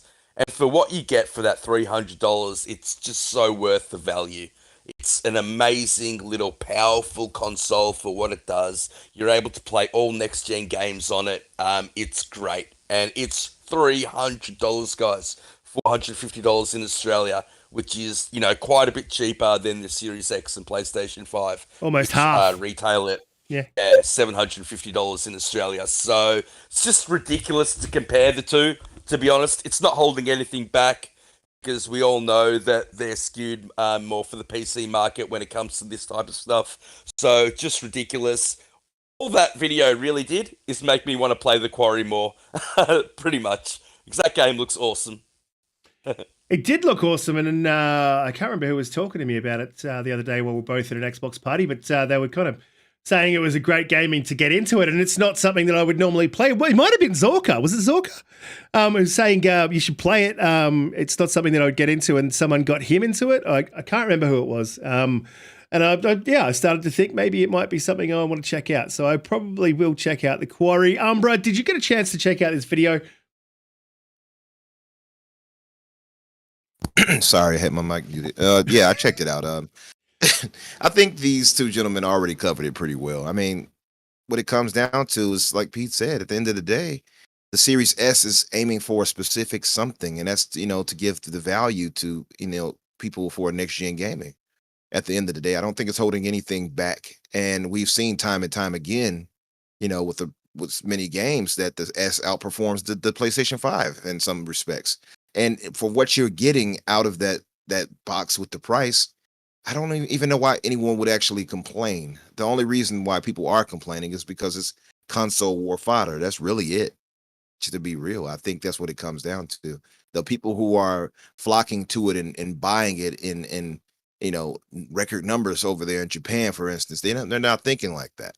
That's a specific console warring point, I think, overall. So I think, I don't know, man. I think Microsoft made the right moves. Let's just say that. And think you know, Pyro put it really good in the chat where he said Sony tend to blacklist outlets over genuine criticism, and I think he's right. And they I do. think that's why places like Digital Foundry tend to step away from it because they lose their access. I think that plays into it, and it could just be general bias. I mean, John Linneman has been caught many times saying things that were extremely suspect, like where he wished Microsoft would have never gotten into the business or gone bankrupt, I believe, something of that nature. So it's hard to take that and to see that and be like, oh yeah, I trust him. No, I don't at all. And that's nothing on the other other guys there at Digital Foundry saying what they say. But you know, and I think also maybe it's a point too that maybe we've placed, much like the whole Metacritic thing, we've placed too much credence on Digital Foundry. Maybe that's the problem too. They're the be all end all, and I think that's part of the issue. They're not. They do great analysis. That's cool, but let's leave it at that. They're not gods, and people use them in a way that for console warring too, which is also hurtful not only to the community but to them. So that's part of the problem as well. I totally well agree said, with mate. you there. It's such a ridiculous thing to care about. Like, oh, this has an extra 100 lines of resolution out of 4,000 lines. Like, who cares? Really? You're never Right. going to see the difference. Like, just play the game and have fun. Whatever. Yep. Agreed. I honestly don't think if people, didn't watch the Digital Foundry videos, you wouldn't even be able to tell the difference half the time. No, absolutely. And it is just something that does get used for console war fodder, like you guys said. I think you all said it pretty well. It's just a little bit disappointing to see Microsoft, Sony, allow pushing developers towards a bias with their blacklisting. Like you said, Pyro, that's exactly what I was saying. If you speak out against Sony in any form, be it fair or unfair, they're very likely to blacklist you. And that's probably not the way that I think a video game company that should conduct itself with reviewers, because then you never get a fair estimate of what the game's really like. Look, we'll move on to the next topic. And if you're new here, please hit the subscribe button. Please hit that like button. You guys will have to excuse me. Bit of a caveat: I've got COVID this week, and I'm not 100%, but I will be 100% next week. I certainly hope. And look, I wanted to just kind of highlight this one. Beyond Good and Evil is apparently it has been leaked in a Q&A. Sorry, my bad. So I'm not really with it today. Apparently it's in Q&A testing. So they're testing this game. It was announced in 2017, guys. We heard about Beyond Good and Evil. And there's they leaked a while ago. It said in a Q&A meeting with investors. This information is confidential until the games are officially announced to the gaming community. The games already known included Avatar, Skull and Bones, Mario Rabbids, Sparks of Hope, Roller Champions, which has just recently come out, Star Wars, and Beyond Good and Evil 2, and remakes of Prince of Persia and Splinter Cell. So this was a leak from an investor's call. Sorry, I'm managing about 3 or 4 different things and COVID at the moment, so I wasn't 100% on top of that topic. But this is pretty awesome to hear because, look, I've been waiting for this game. What's that, 4 years? It's just absolutely out of control how long we've been waiting for this game. And I'm pretty sure I personally had written it off as we're never going to see it. So to hear it's coming out, I just wanted to highlight it on the show. It is coming, and I can't wait personally. Umbra, is this something that you are excited for? Excited, yes. That's the understatement. Actually, I was so blown away. I think maybe many of us were blown away when we first saw the little leaked tech demo. I don't think it was actually leaked. Let me take that back. When they showed us the gameplay of how you could travel and everything like that on there and enter these ships and things like that, it looked spectacular. To me, that was the most next gen looking thing I had ever seen at that point. So it's interesting to see how it had been in its development hell for so long. But I'm glad that it's still in the process of them working on it. Yeah, I'm excited for it. I'm really excited for it. I love the first game and I love the series. So it'll be interesting to see how they evolve it and everything like that. Funny enough, I'm saying it as a monkey is on the screen. But yeah, Yeah, I'm actually really excited to see where they go with this, and if they can stick with that vision they showed us. If it'll be as ambitious, I doubt it will be. They're probably going to have to really cut back. I mean, after all of that, so we'll see. But it looks really good. Also, just breaking news, by the way.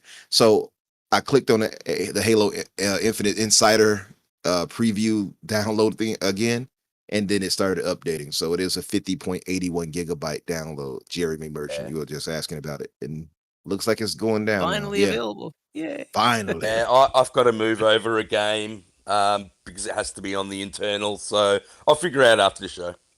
Yeah. Look, I actually can't wait to jump off and play it, and I'm hoping that the missus and the in-law go out and have lunch or something, so I can just get into it a little bit. With someone who's got it downloaded, hopefully Umbra will have it ready to go. But look, Beyond Good and Evil just looks amazing. I'm watching the footage now, as you guys can see on screen. It is super ambitious, man. This is when I saw this game, I was like, oh wow! But then it was just a long period of it being quiet, and then news of development troubles. And I haven't seen that tech demo, Umbra, that you're talking about, so I'm going to need to chase that down with like the kind of traversal that you were talking about there. It sounds pretty cool. Hargeet, is this something that you've been waiting for and excited to hear is coming? Yeah, I played the first one. I liked it. It was pretty good. And yeah, this is like the trailer looks just ridiculous, right? Like it looks really, really good. But yeah, it'd be interesting to see what they actually accomplish with it, right? We'll see how far it'll actually come along, right? Usually these trailers are a little better than what actually comes out. I think it's kind of interesting that they showed this and the game wasn't actually like really in development, so we had to wait a long time. But yeah, it's interesting that it's finally coming.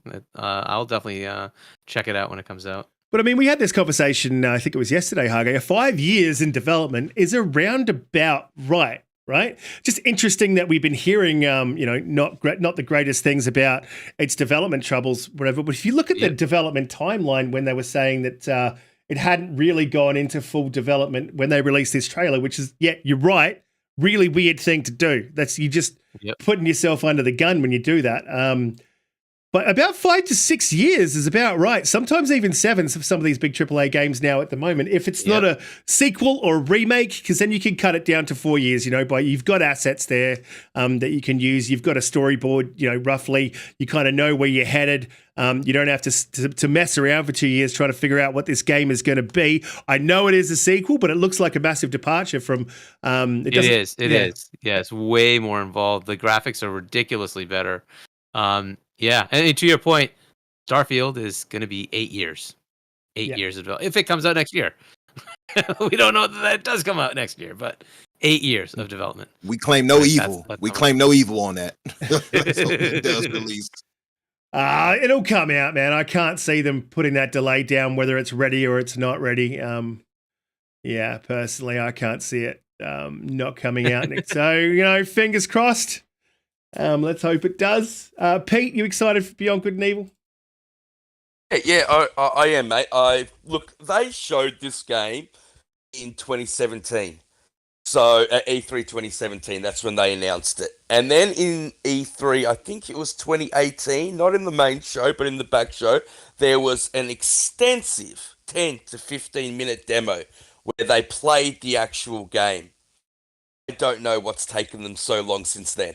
I really don't. Like, the game it didn't look polished by any stretch of the imagination, but to have a 10 to 15 minute demo all the way back in 2018, 4 years ago, I don't know what's taken so long. I know it was a passion project for one of the developers at Ubisoft, one of the higher ups. And look, I don't 100% know, but I think I remember from recollection that he was one of the people that was involved in the first one, the negative stuff that was happening in Ubisoft. I don't want to go into it. We all know what's going on at that studio in terms of how they treat women. So I think that's why it has taken so long. And it was his little baby. It was his passion project. But what I love about Beyond Good and Evil is just how different it is. The characters are just so different. The world is so different to what you'd usually get in a video game. They take risks in this game, and Yeah, I cannot wait. Yeah, really, really looking forward to it. It's going to be a narrative-driven game, which I don't think we get enough of. You know, the world of Beyond Good and Evil is really, really cool. Jade is an excellent character. She's well fleshed out. This is a prequel, so this is going to be her origin story to how she got to where she is in Beyond Good and Evil 2. Oh, wait, it's going to be awesome. Yeah, look, I'm looking forward to it. I just managed to pick up some bit of the gameplay. It's on screen now, and I have not seen this. This is the first time that I'm seeing it, and it looks pretty cool.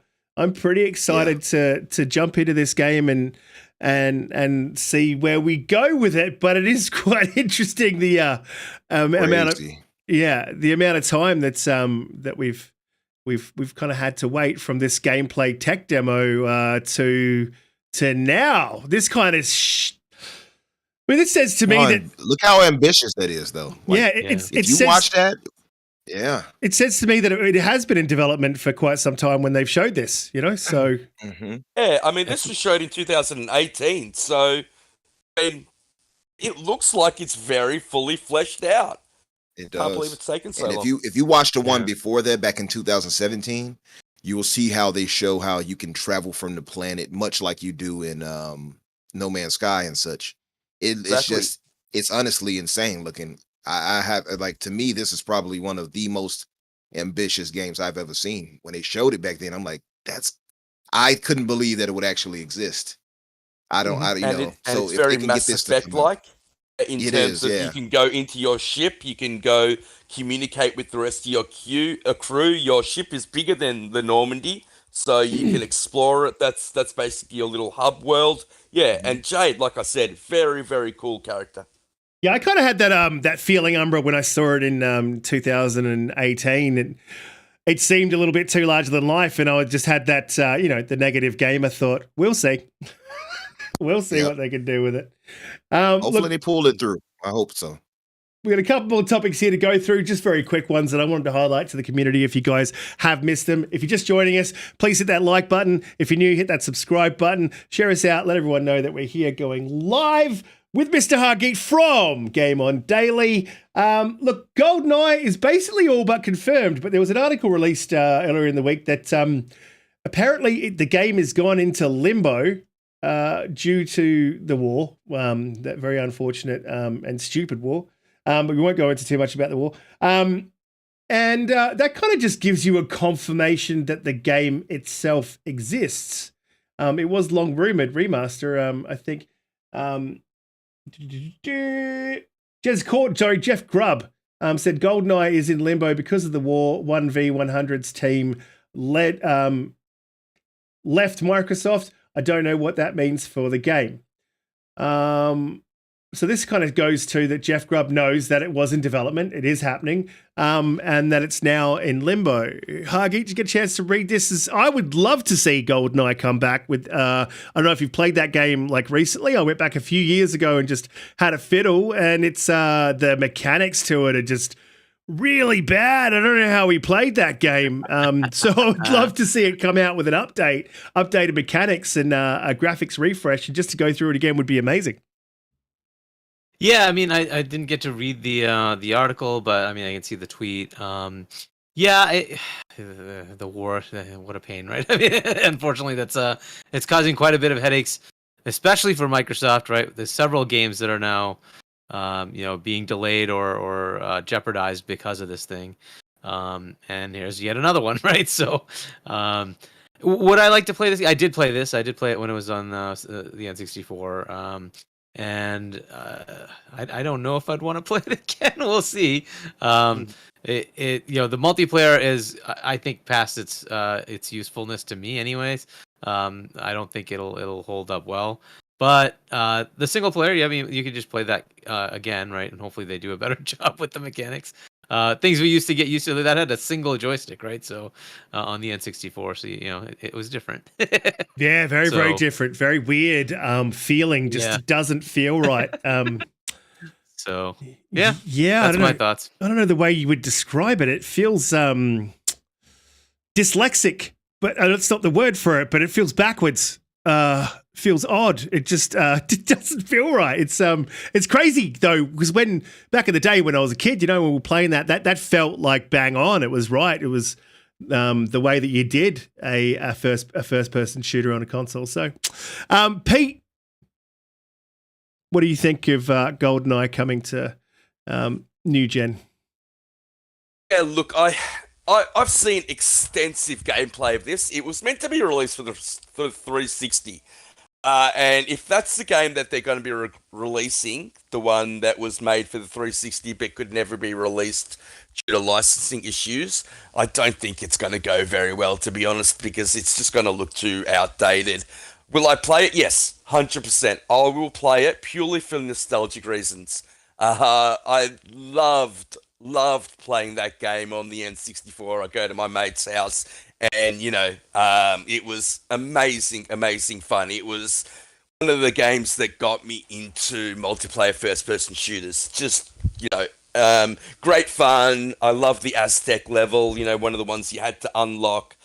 Very, very cool. I hated the train level because I always died on it. Like, it was infuriatingly annoying in a good way. It's just one of those things where you really had to knuckle down. It's one of the toughest missions in the game. So I definitely will play it. How long I play it for, I'm not too sure. I mean, out of pure nostalgia, I'll play it. Do I think I will play it over something like Halo Infinite? No, I don't. In terms of why it got delayed, amazing how global the games industry is. I mean, I had no idea that the studio that was doing this was in Russia. Very, very cool, to see how global our industry is. But yeah, just another unfortunate case of how terrible war is. And like I said before, thoughts and prayers go out to the people of Ukraine. And the people of Russia that have been thrown into a war because of their I was about to say that. Yeah, it's not fair on the developers within Russia.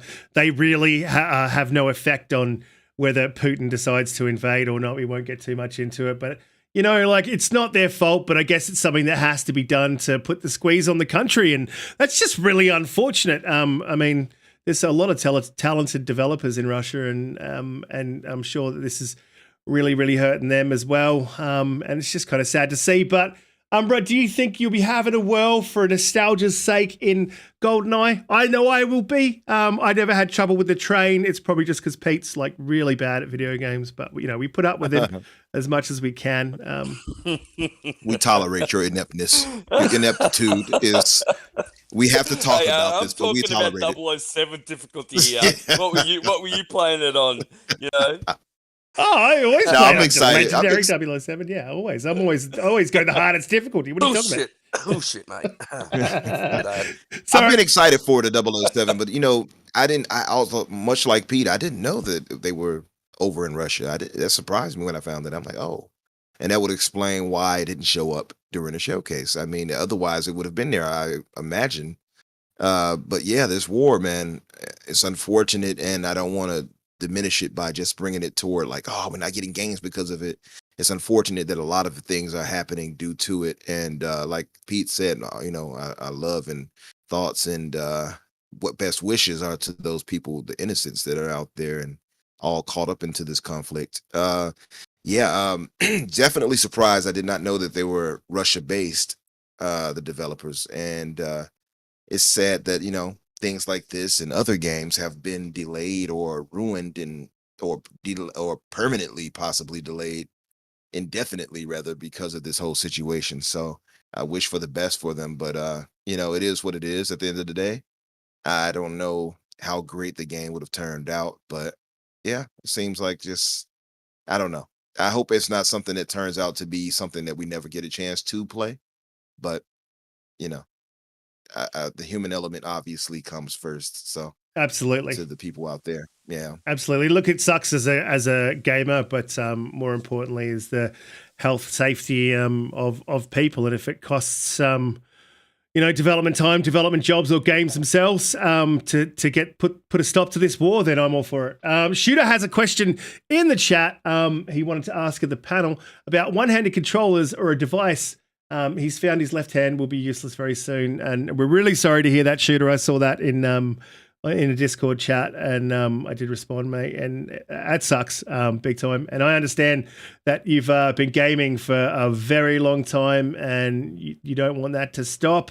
And I know you've ordered the adaptive controller, but to be honest, Shooter, I don't have a hell of a lot of knowledge about the adaptive controller. It's not something that I've had to look at.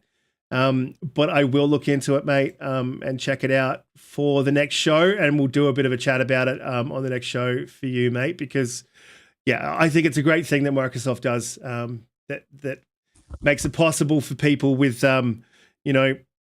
hand issues or coordination issues or sight issues or any kind of disability to be able to play with everyone else. But yeah, I mean that sucks. That sucks, Shooter. Yeah. I just wanted to say, Risk, that other than the adaptive controller, which I think is the best one on the market, there are a lot of smaller companies that do a lot of 3D printing to help. So they won't be very well known, but there are a lot of smaller companies that will 3D print something for you specifically to help out in that case. So it's just going to have to be a case of you searching them out, and then letting them know of your specific issues that you have, and they'll hopefully work something out for you, mate. But yeah, really sorry to hear that, brother. Yeah, my condolences. I guess that's not the right word, but definitely sorry to hear that as well. Shoot, it's unfortunate. I do appreciate, though, that we have the option of the adaptive controller for somebody like yourself and other people, so that, your passion for gaming and such, you could still stick to that in some regard, although it'd be a little different, but it's at least good to have the option to keep you in the gaming with us. Jeremy Merchant says Sean W might have some info on that. And yeah, Shooter, that sucks, mate. Look, we've chatted a couple of times, and you're a good dude, and I know that gaming has been a constant for you when all other else has been going to shit. So and it has, I think, for a lot of us, which is why we're here. And yeah, it sucks to hear that what's going on, mate. So I will look into it for the next show and see what I can find options. And see what's going on, and we'll have a chat about it then, and I'll even send them to you ahead of time if I can find something that I think's helpful. Look, guys, it kind of brings us to the end of our show. I do have a couple more topics that I was going to run through, but realistically, there's nothing big going on in the industry at the moment, and I don't want to drag the show out just for the sake of dragging the show out. I don't think that's the way to do a podcast personally, but I'll go to the panel members. Guys, is there anything that came up for you in the week that you wanted to talk about before we head out to outros? Is that because Halo co-op is on, mate? It is awesome. Let's go. It's got nothing to do with it. No, it really is, because news is tight at the moment. It's just no one's saying anything. We got GamesCom coming up. I was going to talk about that. But look, traditionally, you don't see many massive announcements from first party at Gamescom. I hope we get some. I hope we get something. I think we'll see Amour Core. But yeah, I mean, you'll just usually get a bit of a smaller announcements and AA announcements at Gamescom, so it's not a massive thing to talk about. But look, I'll do the outros. Hargeet, mate, thank you very much for stepping in, and I think it was around about 12 minutes notice. No, no problem. I really appreciate it. Unfortunately, PTK got called into work, and then his missus is like myself, not very well. So I really do appreciate you too. And your takes, man. And I love having you on the show when we can as well. I know you're a busy dude, and you like to game as well. So we'll definitely have you back, I think many more times. But again, thank you for the short notice, mate. Thank you for stepping in. Your takes are always amazing. I'm always right. And no, you're okay. But look, Pete, let the people know where they could find you, what you're up to, and what you'll be playing in the weeks to come. Yeah, so on Game On Daily, right? So definitely there, and check out our channel and check out our website, gameondaily.com. And then on Xbox, I'm HChani, HCHANI. It's up on the stream here. You can see it next to my name, next to my picture. So that is my Xbox gamer tag. Check me out. Absolutely, and I will. gonna try to play co-op in that dead game called Halo. Oh, and Xbox has no games. I will link the Game On Daily aggregate site in the chat, guys. And if you haven't been to that aggregate site, it's I don't know if you don't know what an aggregate site is. It's basically a coalition of all sorts of news, and then of course people who write for Game On Daily. Some do it off their own back, and I think some do it I wouldn't say professionally, but for Game On Daily. And it's a really good site. It gets some really good news from there, and it will link you. It will lead you to their YouTube site. Head there and check it out. I've posted a lot of my videos there as well, and it's just a great site to get involved in. And if you're looking for news, a great site to find it there. Pete, great week, great show. I really appreciate you coming on every week, mate, giving us your takes. Let people know where they can find you, what you're up to, and you'll be playing Halo co-op. So there's no really point telling anyone what you're going to be playing. Look, I have to download it. Probably take a couple of hours. But yeah, look, definitely looking forward to playing some Halo co-op. You know, we've gone through every Halo game together, and yeah, I can't see this being any different, mate. Can't wait for that. You can find me at Twitter at JediKnightPete, on Xbox at JediKnightPete. Yeah, that's pretty much my moniker everywhere. Hardgeek, 12 minutes, 11 minutes notice. You are, honestly, the nicest person in the Xbox community, brother. You're an absolute superstar. Thank you so much for coming on the show again. Whoa. I'm the nicest person in the fucking community. No. Well, okay, I'm just going to zip it. What are you going laughing at? This is... The funniest part is that Brisket even knows not to. He even knows that's not true. Yeah, it's definitely not true, I'm nice to some people. Brisket every week, awesome. Everyone in the chat, you guys are absolutely awesome. It's Halo time, baby. Let's go. Yes. Fantastic, man. Umbra, every week, awesome. You turn up, give us your takes, and they're always on point. Usually agree with me, and that's what I like about you. No. So how is it? Let everyone know what you'll be playing this week, where they can find you, and what you'll be up to. You're on Mr. Boom show as well. Shout out to Boom as well, a great creator. Much love to Boom. Mm-hmm. Absolutely. Yeah, well, you guys can find me, of course, on Twitter, of course, and Hargy, you got to get your account on Twitter, buddy. You got to get introduced to the toxic love of Twitter. Hargy's smarter than all of us. Get a Twitter account and jump into a PlayStation space. You'll delete your account immediately. Yeah, you'll delete it immediately right after that. But yeah, you all can find me on Twitter under Umbra Infinite or Infinite Umbra. You're gonna find me one way or another. Thank you all in the chat for coming through and supporting us as you always do. Thank you, Hargy, for coming through especially at the last minute. We had a lot of moving things happening this week, so we appreciate that. And of course, you two gentlemen, Brisket and Pete, of course, and to shout out to DoomCutie too out in Sydney, doing her thing out there and schmoozing with the big shots out there. And of course, yeah, I'll be playing me some Halo this week for sure. I mean, I play it every week anyway, so that's not really saying anything. But I'm going to be playing some co-op this week. I'm very excited for that. Got to figure out who my squad is going to be. I'll probably just be jumping into everybody's party who's calling for me to jump in. And of course, you all want to finish the game, so I won't be calling on you, mate. We actually need someone that can play, brother. Oh yeah, well, you might as well not even touch the game then, Pete. I'm just saying. But no, let me stop. No, but seriously, yeah, of course, you all can find me. Of course, now I'm on Boom's podcast, the Xbox Factor podcast, on Tuesdays at 12 Eastern. And of course, my primary here, you all can always reach me here. So please keep coming by and supporting us, everybody. Yeah, you guys. And I forgot my new moniker. Well, it's tried and true, but I always say this as my father passed down to me: be nice. That's 100% original. Nobody else came up with that. Look, head over to Mr. Boomstick's podcast. I can't even speak. Podcast this week. I'll actually be there appearing on Boomsticks. So I'm pretty excited about that. And Umbra will be there on the Xbox Factor podcast this week. And I believe he's also doing an impromptu talk about the acquisition or the possible acquisition of Netflix. So that'll be quite interesting as well to watch I may even appear on that one. I'm talking to him at the moment. Look, guys, in the chat, you guys have been absolutely amazing. You support us every week, and we really appreciate every single one of you. So I want to thank you all. It's been absolutely amazing. We just hit 550 subscribers this week, a couple of days ago. So that's really, really exciting.